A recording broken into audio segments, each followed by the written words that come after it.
નમસ્કાર વિદ્યાર્થી મિત્રો, વેલકમ ટુ પર્થ દર્શક યુટ્યુબ ચેનલ. મિત્રો, G SSS BCCE 2024 સંદર્ભે કેટલા ઘણા ઉમેદવારોને બોલાવશે જીપીએસસીમાં મુખ્ય પરીક્ષામાં શું સિસ્ટમ હોય છે, તો આપણે એની જે પીડીએફમાં નોટ આપેલી છે, બરાબર, એ પીડીએફની અંદર જે ઉલ્લેખ કરેલો છે એ બંને આપણે જોવાના છે. સીસીઈની પીડીએફની અંદર શું ઉલ્લેખ કરવામાં આવ્યો હતો, બરાબર, અને જીપીએસસીની પીડીએફમાં શું ઉલ્લેખ હોય છે મુખ્ય પરીક્ષા માટે, ઓકે, એની ચર્ચા કરવાના છીએ. તો સૌથી પહેલા જો તમે ચેનલને હજી સુધી સબસ્ક્રાઇબ ના કરી તો સબસ્ક્રાઇબ કરી દો, અને આપણા વોટ્સઅપ ગ્રુપની લિંક તમને ડિસ્ક્રિપ્શન બોક્સની અંદર આપેલી છે, ત્યાં જઈ અને તમે આપણું વોટ્સઅપ ગ્રુપ જોઈન કરી શકો છો. તો વાત કરીએ કે જીપીએસસી ની અંદર અને જે આપણા સીસીઈ ની અંદર જે નોટ આપેલી છે કે ભાઈ કેટલા ઘણા ઉમેદવારોને કઈ રીતે બોલાવવામાં આવશે એની આપણે ચર્ચા કરીએ. એ પહેલા કે સાહેબ કટ ઓફ કેટલું રહેશે, બરાબર ને, કટ ઓફ કેટલું રહેશે આવો પ્રશ્ન હોય તો અત્યારે તો સાહેબ એક જ વ્યક્તિનું સાચું પડે છે, ને કોણ છે? અંબાલાલ કાકા, બરાબર, અંબાલાલ કાકાનું સાચું પડે છે, બાકી બધાનું અત્યારે કોઈનું કઈ નક્કી ના કહી શકાય કે ભાઈ આટલે મેરિટ રહેશે કામ કે તેમ. એક જ અંબાલાલ કાકા એમ કે ભાઈ ડિપ્રેશન ઊભું થયું છે, બરાબર, બંગાળની ખાડીમાં લો ડિપ્રેશન ઊભું થયું છે, અને 4મી તારીખે 5મી તારીખે વરસાદ આવશે, તો એક અંબાલાલ કાકાનું અત્યારે સાચું પડી રહ્યું છે. એટલે મેરિટના અને કટ ઓફના પેલામાં ના પડો અને તૈયારી ચાલુ કરો, બરાબર. તો વાત કરીએ જીપીએસસી ની અંદર શું ઉલ્લેખ હોય છે, તો જીપીએસસી ની અંદર હોય છે કે જાહેરાતમાં દર્શાવેલ જગ્યાના આશરે 6 ગણા ઉમેદવારોને મુખ્ય લેખિત પરીક્ષામાં પ્રવેશ આપવામાં આવશે. જો શું કીધેલું છે કે જાહેરાતમાં દર્શાવેલ જગ્યાના આશરે 6 ગણા ઉમેદવારોને જ મુખ્ય લેખિત પરીક્ષા આપવામાં આવશે, બરાબર. તો આ જીપીએસસી નું છે, શેનું છે? જીપીએસસી નું છે. અને એ જ પ્રમાણે આપણા સીસી ની અંદર શું ઉલ્લેખ હતો તો કે સાહેબ પ્રાથમિક પરીક્ષાના અંતે ગ્રુપ એ અને ગ્રુપ બી માટે મુખ્ય પરીક્ષા માટે લાયક ઠરેલ ઉમેદવારોની યાદી અલગ અલગ યાદી તૈયાર કરવામાં આવશે. ગ્રુપ એ અને ગ્રુપ બી માટે મેરિટ્સના આધારે ભરવાની થતી કેટેગરી વાઇઝ જગ્યાના કેવી રીતે કીધેલા છે? કેટેગરી વાઇઝ જગ્યાના 7 ગણા ઉમેદવારો. કેટલા ઉમેદવારો? કેટેગરી વાઇઝ 7 ગણા ઉમેદવારો ગ્રુપ એ તથા ગ્રુપ બી માટેની બીજા તબક્કાની મુખ્ય પરીક્ષા માટે લાયક ગણવામાં આવશે.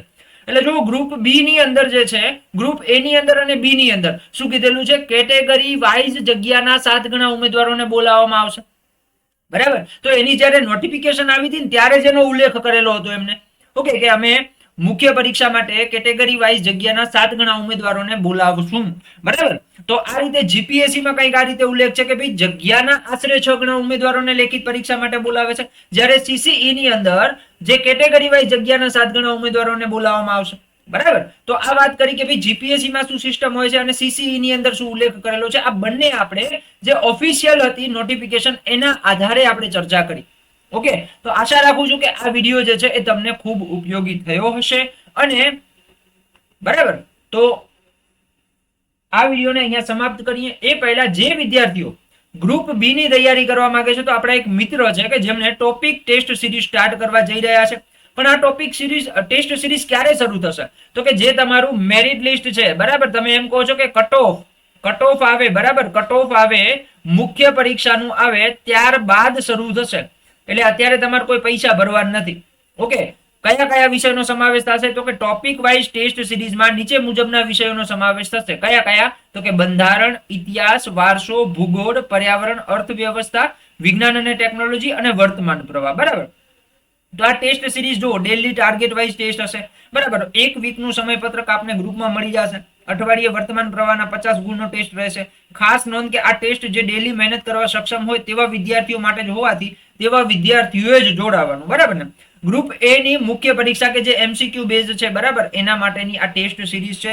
એમાં એક વિષયનો ડેમો આપેલો છે કે ભાઈ આ રીતે હશે, કે ભાઈ આ ડેમો પ્લાન છે, બરાબર, કે ભાઈ બંધારણ, તો બંધારણનો ઉદ્ભવ અને વિકાસ એનો 50 ગુણનો ટેસ્ટ હશે. અહીંયા ડેટ નથી આપેલી, કારણ કે જ્યારે મુખ્ય પરીક્ષાની મેરિટ આવે ને, કટ ઓફ આવે ને મુખ્ય પરીક્ષાનું, બરાબર, એના બાદ અહીંયા તમને આ એક વીકનું શેડ્યુલ જે છે ને એ તમને ગ્રુપમાં આપી દેવામાં આવશે, બરાબર. તો હવે અત્યારે તમારે માત્ર નોંધણી કરાવવાની છે. શું કરાવવાનું છે?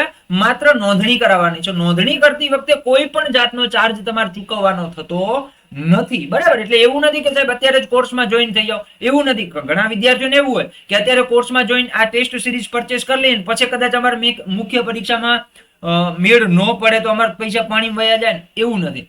મુખ્ય પરીક્ષાનું કટ ઓફ આવે, તમને એવું લાગે કે ના મારો મેળ પડશે, તો જ તમારે પરચેસ કરવાની છે. અત્યારે માત્ર નોંધણી કરવાની છે, રેડી? અત્યારે માત્ર નોંધણી કરવાની છે, ઓકે. તો નોંધણી માટેની લિંક જે છે એ તમને ડિસ્ક્રિપ્શન બોક્સની અંદર મળી જશે. ત્યાં જઈને તમે જે છે તમારું ગૂગલ ફોર્મમાં નોંધણી કરી શકો છો. ઓકે, તો જે વિદ્યાર્થીઓ ઇન્ટરેસ્ટેડ હોય એ તમે જોડાઈ શકો છો. બરાબર, ચલો તો આ વિડીયોને અહીંયા સમાપ્ત કરીએ. જય હિન્દ એન્ડ જય ભારત.